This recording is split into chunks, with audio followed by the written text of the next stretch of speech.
तो वहां है वो दुस्साहसी वृषभ। अभी मैं अपने शूल इस पर साध कर इसका अंत करूंगा।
चिंता मत करो भ्राताओं, मेरे शूल उसके नेत्रों की दृष्टि को नष्ट कर देंगे और फिर वो कहीं भी जाने में असमर्थ होकर सागर तल पर गिरेगा। तब भ्राता बलधर, आप अपनी मीन के अंत का प्रतिशोध लेंगे।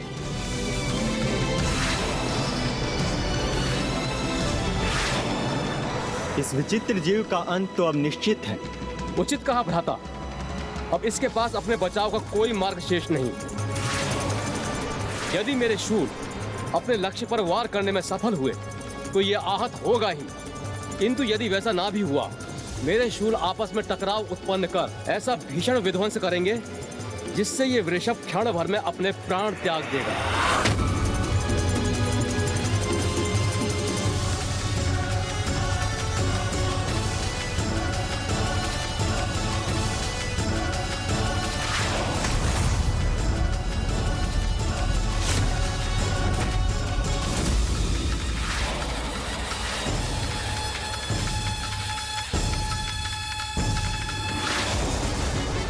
विश्वास नहीं होता, मेरे दोनों शूल की दिशा परिवर्तित कर दी इस वृषभ ने।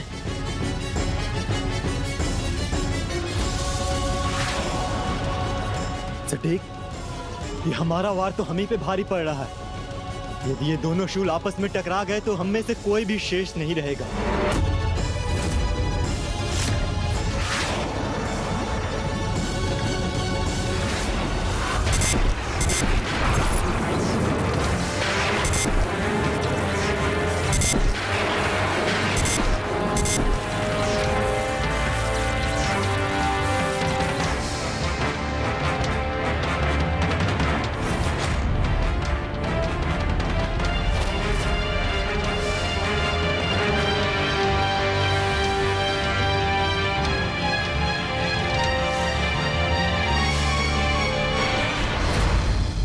तुमने तो कहा था मुझे प्रतिशोध प्राप्त होगा, आनंद आएगा, किंतु इस दृश्य से तो मैं तनिक भी आनंदित नहीं हुआ। अपितु मेरा क्रोध और बढ़ता जा रहा है।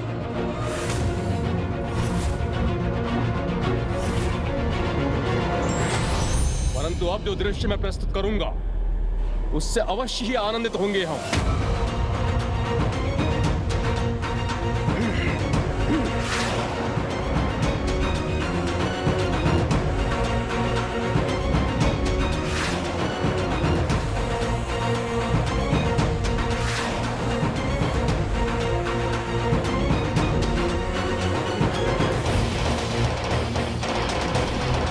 हे नारायण, मैं कहां जाऊं? मुझे उचित दिशा निर्देश दे प्रभु। अंतिम अस्त्र का चिन्ह तो लुप्त हो चुका है।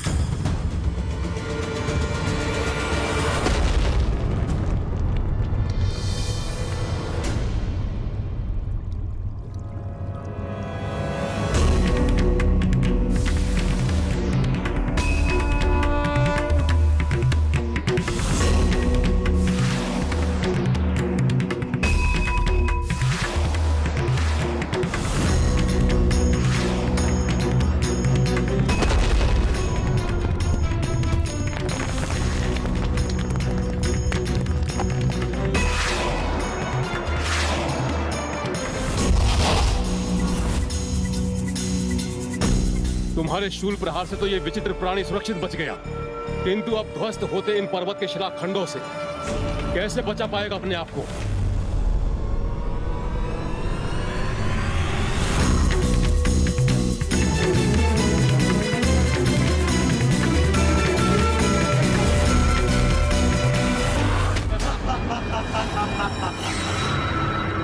ये तो आपका अति उत्तम वार था भ्राता बलधर।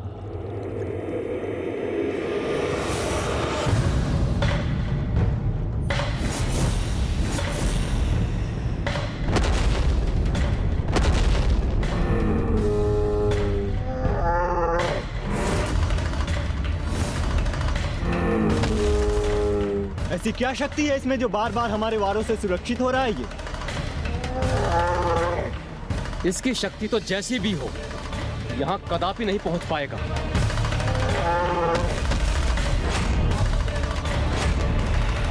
कोई मुझे यहाँ पहुँचने से रोकने का प्रयास कर रहा था।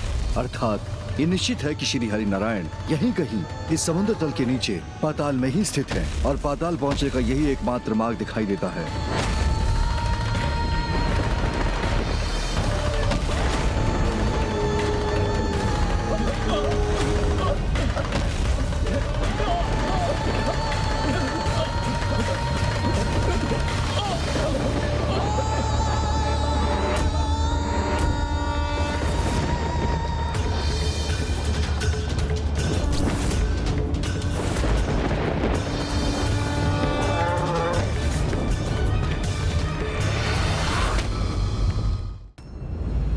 संकट निकट है, इसलिए हमें जो भी करना है शीघ्र ही करना होगा। यदि ये महादेव है जिनका आगमन यहाँ हो रहा है और यदि हमारे पुत्र उन्हें रोकने में असमर्थ हो गए तो उनकी मात्र एक झलक पाकर ही प्रभु श्री हरि नारायण को सारी स्मृति लौट आएगी। श्री हरि नारायण पुनः देवी लक्ष्मी के पास लौट जाएंगे और हम ऐसा कदापि नहीं होने दे सकते।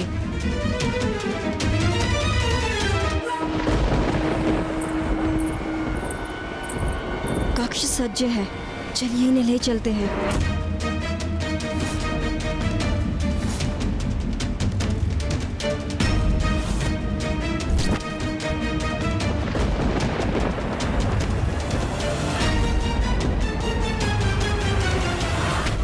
मुझे ऐसा आभास क्यों हो रहा है कि हम पर कोई आक्रमण करने का प्रयास कर रहा है?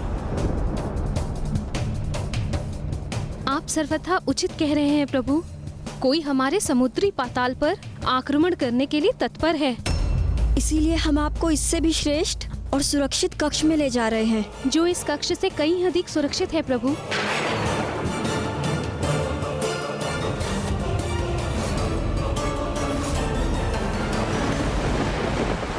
किंतु यदि कोई हम पर आक्रमण कर रहा है तो मुझे उसका सामना करना चाहिए। आपको ऐसा करने की आवश्यकता नहीं प्रभु। हाँ प्रभु, इसकी कोई आवश्यकता नहीं। आपके पराक्रमी पुत्र हमारी रक्षा के लिए तैयार हैं। क्या आपको उनकी शक्ति और साहस पर विश्वास नहीं? अभी तो आपने कहा कि हमारे पुत्र इतने पराक्रमी हैं कि वो किसी भी शक्तिशाली सेना को पराजित कर सकते हैं। मुझे अपने पुत्रों पर पूर्ण विश्वास है, इसीलिए मुझे किसी सुरक्षित कक्ष में जाने की कोई आवश्यकता नहीं।